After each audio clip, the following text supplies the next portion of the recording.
Hola a todos. Empezamos el segundo vídeo de la integración de una máquina Linux desktop en un dominio Active Directory de forma manual, sin uso de herramientas que automaticen el proceso. Bueno, hasta ahora lo que hemos hecho ha sido configuración básica y dentro de la configuración básica hemos hecho un par de retoques, uno al archivo hosts y otro al archivo resolve, pero bueno, todo forma parte de la configuración básica. Ahora ya empezamos lo que sería ya la integración tal cual. Vamos a hacer instalaciones y configuraciones. Os va a recordar bastante a lo que hicimos en el tema 7 con la creación de un dominio Active Directory, porque bueno, intervienen más o menos las mismas piezas, pero ahora, curiosamente, es un poquito más complejo. ¿Por qué? Porque estoy integrando dos cosas. Estoy integrando un dominio ya existente con una máquina, mientras que cuando creo un dominio realmente pues lo estoy haciendo todo de cero. O sea que lo que vamos a hacer ahora es parecido, pero quizás un poquito más largo, más complicado. La creación del dominio prácticamente era ejecutar un comando. Bueno, pues vamos a empezar instalando Kerberos, que es algo que ya hemos instalado en la otra práctica. Digamos que lo que estoy instalando aquí es un cliente Kerberos. Estoy instalando un software que va a permitir a mi máquina validarse contra los sistemas de autenticación de Microsoft, que es el protocolo Kerberos.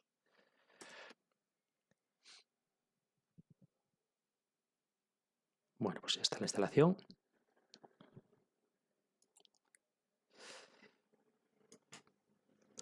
Lista. Bueno, pues la instalación ha creado un archivo krb5.conf. Ahí lo tenemos. Este archivo nosotros lo vamos a copiar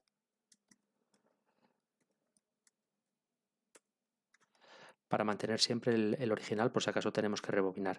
En la práctica del tema 7 nosotros este archivo no hacíamos nada con él y luego cuando creábamos el dominio nos daban ya un archivo preparado para ponerlo aquí y echarlo a andar. Bueno, ahora no va a ser así. Ahora nosotros lo tenemos que editar. Vamos para allá, mirar. Bueno, ¿qué contiene este archivo?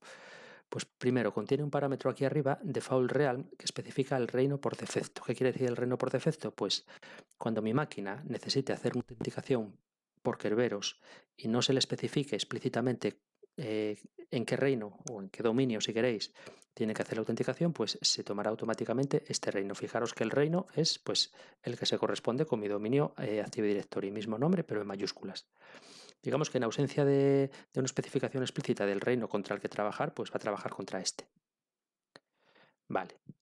El archivo, básicamente lo que hago con él es ir a la sección Realms, reinos, que es una sección, fijaros, en plural, reinos, que enumera un montón de reinos. Esto todos son reinos de sitios de internet, universidades y demás, contra las que mi máquina Linux ahora mismo podría hacer autenticaciones. Bueno, pues para cosas públicas de universidades y demás. Nosotros lo que hacemos con estas líneas es eliminarlas. Bueno, si queréis comentamos un poco la sintaxis. Básicamente el reino, el nombre del reino va en mayúsculas y luego se define para cada reino un KDC, que es un Key Distribution Center, es digamos un servidor Kerberos, vamos a decir, y un admin server, que también es un servidor Kerberos. Realmente el Kerberos tiene dos roles, os lo explico aquí un poquito en los apuntes.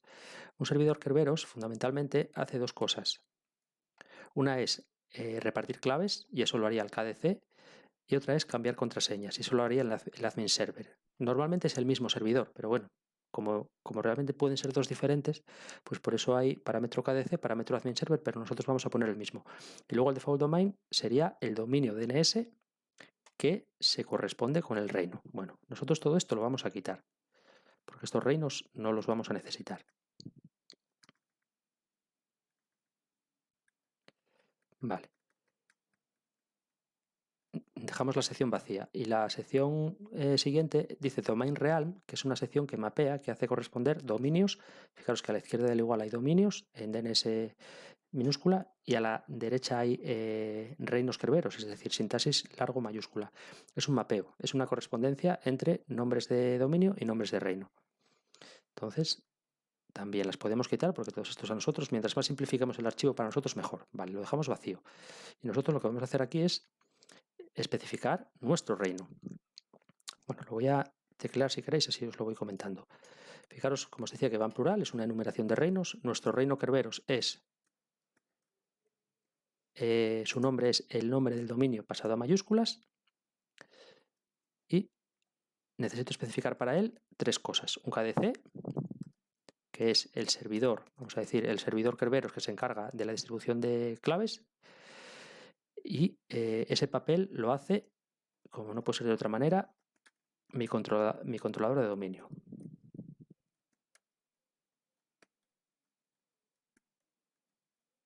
Vale, me faltó el punto por aquí. Vale, así. Vale, reviso las ayudas para que no se me olvide nada, porque... Bien, no lleva nada al final, ni punto y coma, ni nada, que es lo que ahora mismo me surgió la duda. Vale, el admin server, lo mismo, es el controlador de dominio. Entonces lo pegamos. Y el default, vaya, domain es el dominio. Vale. Y cerramos la llave. Bueno, pues ya está especificado el reino Kerberos que necesita mi práctica. Fijaros, al final este archivo tiene de particular el default realm, que ya lo pone automático porque este default realm lo coge. Fijaros, del sufijo DNS que yo he configurado en mi máquina en el archivo hosts, lo ha cogido de ahí, lo ha pasado a mayúsculas y lo ha plantado ahí. Perfecto. Y luego el único reino. ¿Podríamos tener más reinos? Cuidado que aquí tengo una errata, ¿no? Esto es llave de cierre. Podríamos tener más reinos, pero no los tenemos. Esta información realmente también se puede extraer del servidor DNS. Si esta máquina Linux le pregunta al DNS quién es el KDC del dominio, pues también se lo va a decir. Pero bueno, un poco como con la misma filosofía que tocamos el archivo hosts, también modificamos este archivo para tener aquí ya lo más importante para nosotros, que es la obtención del ticket necesario para hacer la integración. Ya vamos a tener aquí la información y no dependemos de nada. Vale, pues guardamos. Y también, ¿por qué es más complicado? ¿Por qué aquí hemos tenido que trabajar más que en la práctica del tema 7 que creábamos un dominio? Porque cuando yo creo un dominio, la instalación es capaz de crearme ya el archivo Kerberos adecuado para ese dominio que está creando. Sin embargo, yo ahora estoy haciendo una configuración para un dominio que está por ahí por la red, pero que ahora mismo no tiene nada que ver conmigo, más que yo le voy poniendo parámetros pensando en ese dominio. Por eso mismo aquí tenemos que trabajar más que en la práctica anterior. Vale. Lo siguiente es la instalación del KRB5 User. El KRB5 User es un paquete de software que contiene un comando que es kinit, que lo usábamos para testeo en el tema 7, simplemente hacíamos un kinit para obtener un ticket, pero no hacíamos nada con el ticket. Ahora el ticket lo necesitamos. El proceso de integración necesita obtener un ticket justamente en el momento de la integración, luego ya no hace falta más.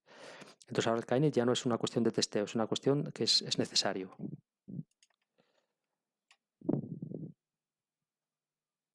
La siguiente instalación y configuración es Samba y digamos los paquetes asociados. Vamos para allá. El paquete principal Samba, que también lo hemos instalado previamente en el tema anterior. Vale, instalamos también, fijaros, WinBinz, que también lo hemos instalado en el tema anterior. WinBinz es un componente adicional, opcional de Samba, ¿de acuerdo? Este componente WinBinz era más importante en versiones previas de Samba y digamos que su función la ha ido asumiendo el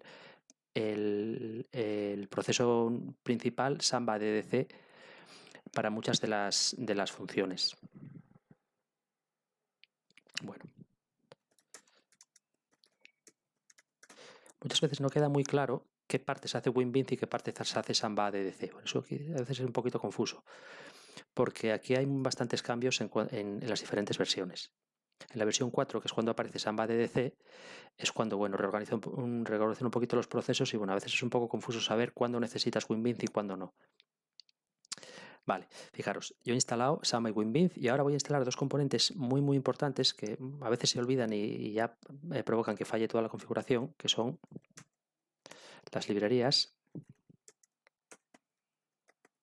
La primera librería, libpam WinBinz, fijaros, textualmente esto se lee como una librería que conecta el PAM el Plugable Authentication Method de Linux con el WinBinz. Y la otra es muy parecida, pero va a conectar un componente de Linux que es NSS, Name Service y Switch, con WinBinz. Digamos que el WinBinz que hemos instalado hay que conectarlo a dos partes de Linux, al PAM y al WinBinz. Si estas librerías no se instalan, no te enteras, en ningún momento dado te va a avisar ni te va a dar ningún fallo, pero no va a funcionar. Entonces hay que revisarlo bien, vale, perfecto. Voy a entrar a la carpeta de Samba. Y aquí veis que tengo el archivo de configuración por defecto de Samba. Le vamos a hacer la copia de seguridad.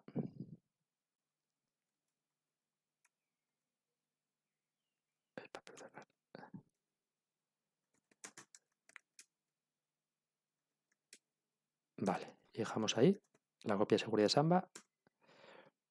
Y ahora editamos el archivo de configuración de Samba. El archivo de configuración de Samba ya habíamos visto que es un archivo muy extenso, que nada, lo mejor que podemos hacer con él es eliminarlo. Ya le hemos hecho una copia por si queremos volver a él a mirar algo. En la creación del dominio este archivo se generaba solo automáticamente, luego nosotros hacíamos algún cambio, aquí no. Aquí, bueno, hay diferentes formas de hacerlo. Antiguamente había una herramienta web gráfica que ayudaba mucho a hacer esto, que era SWAT, el Samba Web Administration Tool. Esa herramienta ya dejaron de mantenerla. Entonces, bueno, de las diferentes formas que hay de hacer esto, yo os voy a enseñar a hacerlo manualmente. Fijaros, el archivo que nosotros necesitamos es bastante breve, entonces me parece más sencillo y para que entendáis exactamente qué es lo que está ocurriendo aquí, lo que nosotros necesitamos es configurar un archivo Samba que tenga solamente una sección global. Fijaros, es muy sencillo, no hay comparticiones ni hay nada, podría haberlas, pero no las hay, en el cual especificamos el nombre del dominio, que es este. El dominio se especifica en nombre NetBIOS, es una cosa que hay que meterse en la cabeza, es muy importante. A pesar de que el nombre nativo de un dominio es DNS, sería largo minúsculas, pues aquí hay uno de esos caprichos, vamos a llamar, de Linux, que si tú le pones ahí un nombre DNS largo mayúsculas, eso no funciona. Minúsculas, perdón. Entonces hay que seguir usando el nombre NetBIOS, corto mayúsculas, que es, digamos, un nombre que Linux utiliza mucho. A pesar de que es un nombre un poco secundario ya para las redes, porque realmente el sistema nativo ahora es DNS, pues Linux sigue tirando mucho de este sistema. Y no es que te dé opción a ambos, no. Aquí hay que hacerlo con nombre corto mayúscula. Y luego hay que especificar el nombre de reino, que es largo mayúscula, con lo cual son dos nombres en mayúsculas, el corto y el largo.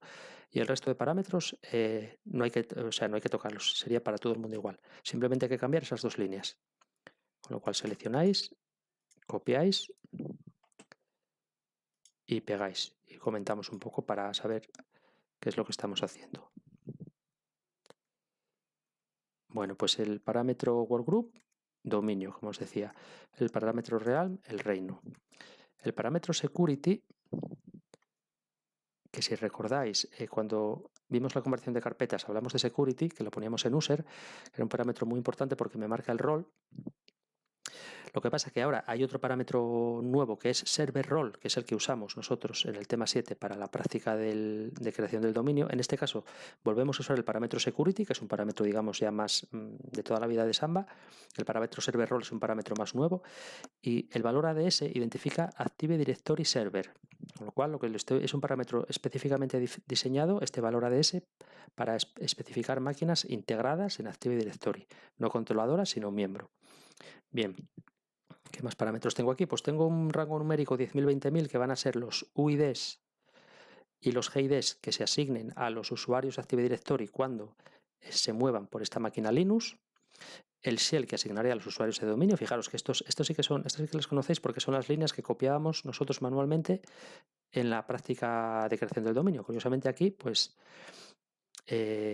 son exactamente las mismas, porque realmente lo que quiero es lo mismo, asignar el shell bin bash a los usuarios de dominio cuando trabajen en Linux y permitir a WinBinz que enumere usuarios y grupos y que utilice un dominio por defecto. Esto me permite usar nombres cortos.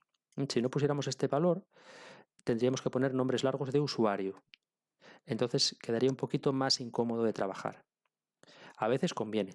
Por ejemplo, si son máquinas Linux que se hace desde la WAN, por ejemplo, desde una DMZ, pues para dificultar un poquito ataques del mundo exterior, pues podemos quitar este valor, este yes, para que la gente cuando se valide tenga que escribir más, tenga que poner usuario, @dominio, y eso a un robot, a un software que esté, por ejemplo, haciendo un ataque fuerza bruta o una denegación de servicio, pues que digamos que le incomoda. Entonces es un poquito más seguro si tú le quitas este yes. Bueno, nosotros lo dejamos, que lo que queremos es usar nombres cortos. Vale, pues esto está. Guardamos. Hacemos el testeo de parámetros que ya conocemos también. Me va a decir que soy un domain member, perfecto. Bueno, todavía no lo soy, pero el parámetro que él tiene en su archivo es el parámetro ADS, que es el que le lleva a este server role y el archivo que acabamos de teclear. Vale. Y luego me pide reiniciar servicios SMBD y NMBD. Curiosamente, no debo de reiniciar ahora mismo. No puse el sudo. No debo de reiniciar ahora mismo el winbinz. Porque si reinicio el winbinz se pega un castañazo, porque winbinz ve el parámetro security en ADS, quiere ya ponerse a trabajar contra el dominio y no puede, porque todavía la configuración no está terminada. Ahora mismo estamos, digamos, en una situación totalmente transitoria. Estamos con un pie fuera y otro dentro del dominio. Estamos en la situación intermedia. Entonces, winbinz ahora mismo, si reiniciara, ahora mismo está en ejecución, pero si yo lo bajase para volver a subirlo, no podría subir. Y entonces ahí, pues, tendríamos que rebobinar, ir para atrás, quitar parámetros, arrancarlo, poner parámetros. Entonces, el winbinz ahora mismo no tocar. Vale. Esta fase en la que estamos ahora es casi idéntica a lo que hicimos cuando creamos el dominio Active Directory basado en Linux. Fijaros, vamos a modificar el archivo en sswitch.conf.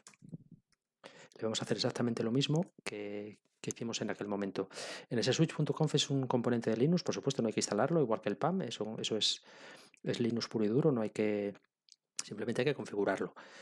Vale, hacemos una copia de seguridad como siempre del archivo original, por si acaso lo liamos. Vale, y ahora lo editamos.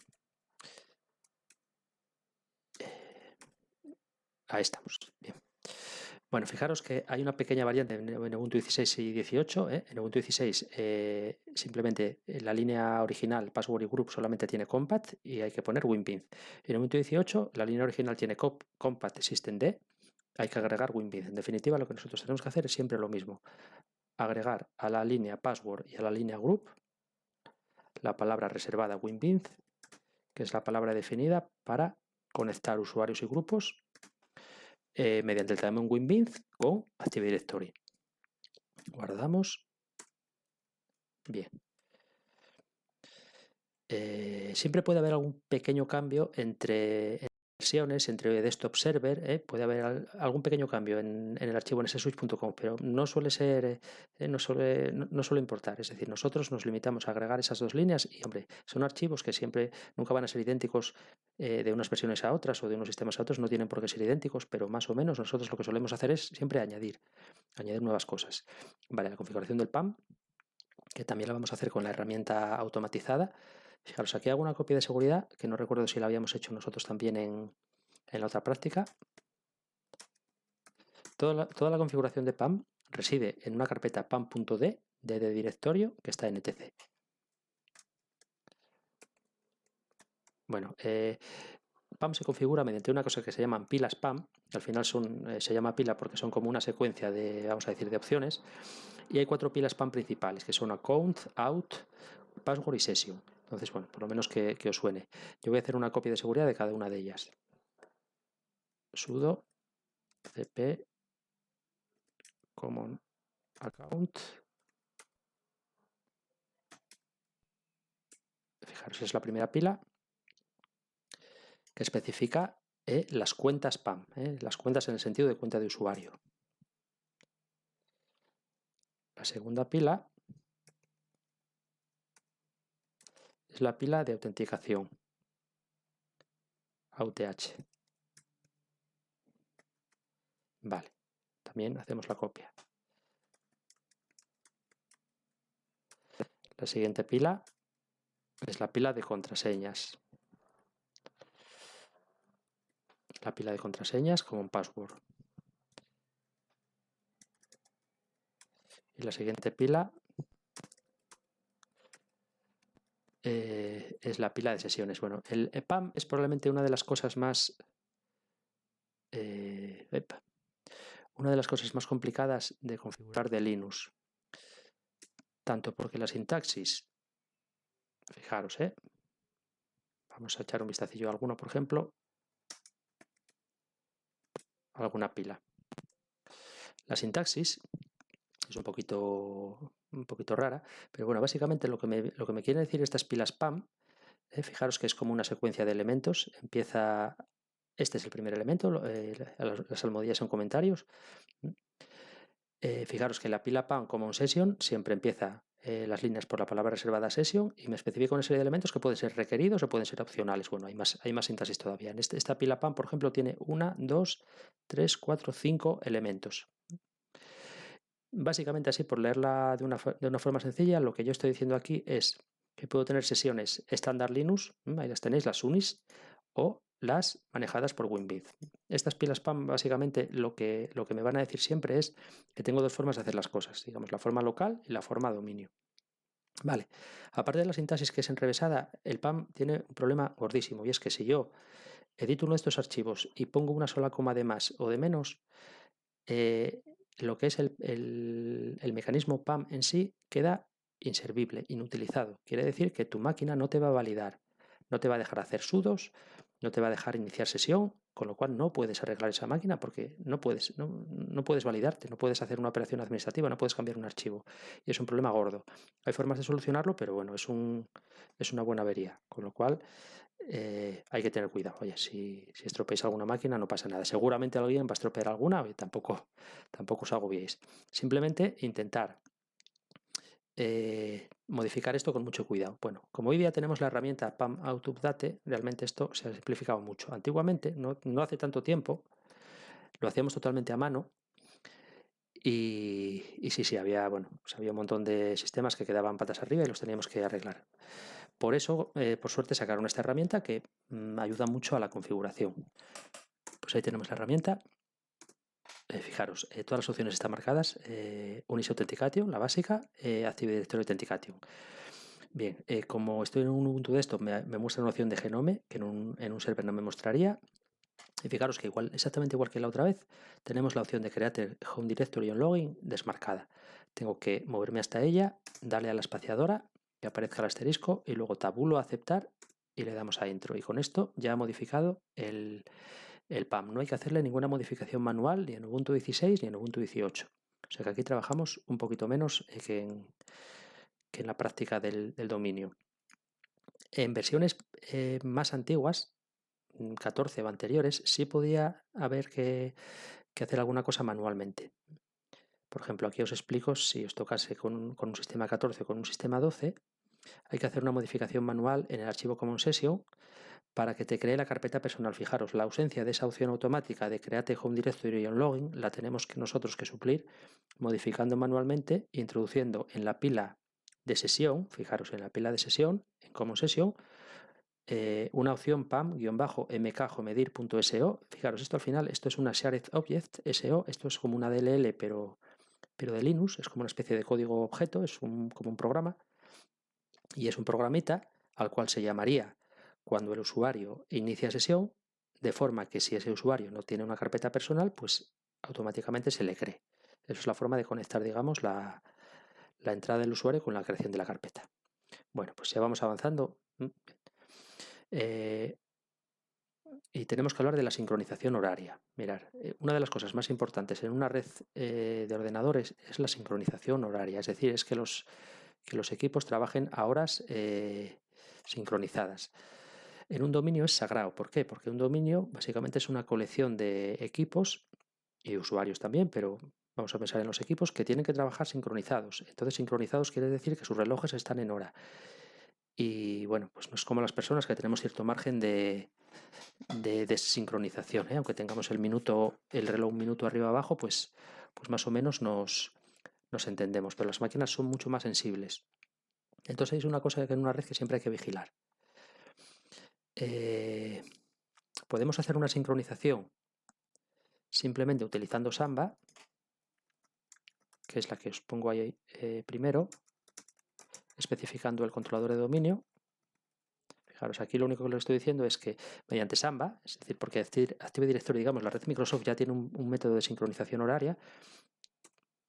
Bueno, si este comando netTimeSet que me solicita sincronización contra una máquina, en este caso controlador, fallase, podríamos utilizar otra forma de sincronización horaria, que es un protocolo específico de transmisión de hora, que es NTP, es el Network Time Protocol, que se usa muchísimo en Internet y en redes locales. Es un protocolo específico dedicado a mantener sincronización horaria. Bueno, en principio nosotros no lo necesitamos usar porque nos ha sincronizado bien. Os dejo aquí cómo haríamos para instalar un cliente NTP y solicitar una sincronización contra un dominio. El siguiente paso, ya justamente antes de realizar el proceso de integración, es la configuración y comprobación del estado de los servicios. Mirad, aquí se ve muy bien además que vamos a utilizar los 3 servicios clásicos de Samba, que son SMBD, NMBD y WinBID. Estos 3 servicios tienen que estar activos y además los vamos a dejar en enable para que arranquen siempre cuando arranque mi máquina. Mientras que el nuevo servicio de Samba 4, Samba DDC, que es el que surge cuando Samba también es capaz de crear dominios Active Directory, este servicio nosotros lo vamos a parar, stop, y lo vamos a deshabilitar para que en el siguiente reinicio no cargue. Digamos que hacemos uso de los servicios tradicionales de Samba y no utilizamos el nuevo servicio Samba DDC. Bueno, pues vamos para allá. Comprobamos el estatus del SMBD.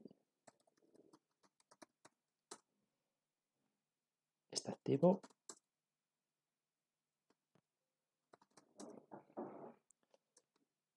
Vamos con el siguiente, NMBD.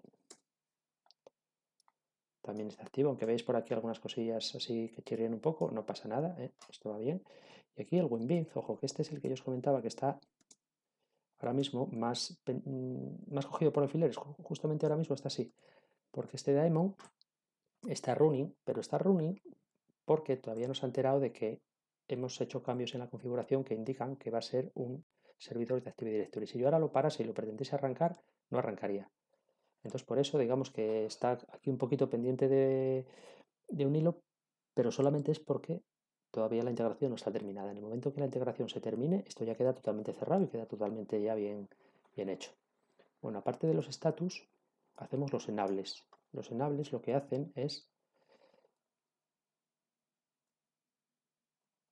que el servicio siempre arranque con mi máquina. No tendría sentido que tuviéramos que arrancarlo manualmente.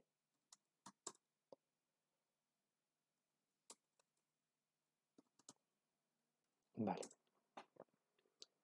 Y ahora hacemos el sudo systemctl stop samba addc y disable.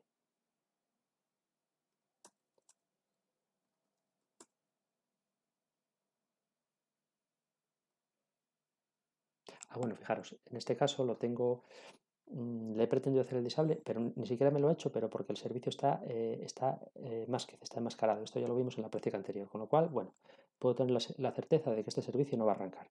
Si yo quisiera hacer algo con él, tendría que desenmascararlo para luego poder modificarlo. Bueno, pues nada, no tenemos nada que hacer entonces. Sí sería imprescindible en Ubuntu 16, pero en Ubuntu 18 esta parte de aquí no nos hace falta. Bueno, pues ahora, después de todo lo que hemos hecho, es cuando viene, digamos, el momento de la verdad, porque vamos a hacer la integración en sí. Entonces,